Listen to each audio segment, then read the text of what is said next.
हूँ, नहीं किसी से डरता हूँ। बासेरा वाली का भगता हूँ, नहीं किसी से डरता हूँ।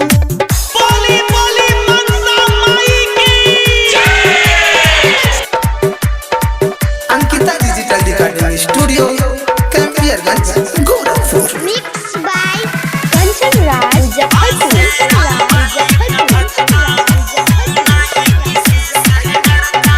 बोली बोली कौड़िया वाली मैया की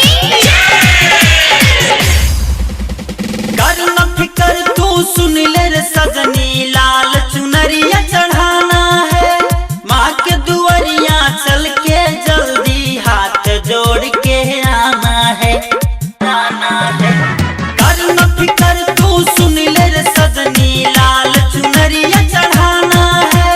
माँ के दुआरिया चल के जल्दी हाथ जोड़ के आना है। ले लो नारियल इधर, पूजा कर लो उधर, आज दर्शन तो सत कर लेता हूँ, आज दर्शन तो सत कर लेता हूँ। माँ शेरा वाली का भगता हूँ, नहीं किसी से डरता हूँ। माँ शेरा वाली का भगता हूँ, नहीं किसी से डरता हूँ।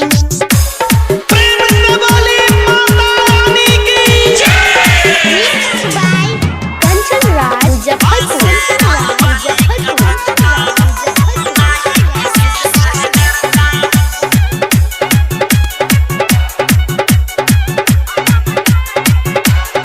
बोली बोली लहरा वाली मैया की सुन रे सजनी, दर्शन करके दिल ये बुलंद हो जाता है। कर ले हाथ जोड़ के विनती, मनोज सक से ना कहता है, कहता है।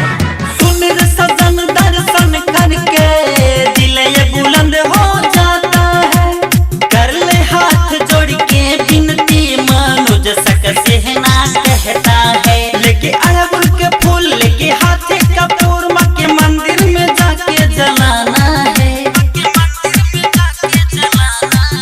माँ शेरा वाली का भगता हूँ, नहीं किसी से डरता हूँ। माँ शेरा वाली का भगता हूँ, नहीं किसी से डरता हूँ। माँ शेरा वाली का भगता हूँ, नहीं किसी से डरता हूँ। Ankita digital recording studio, Campierganj, Gorakhpur.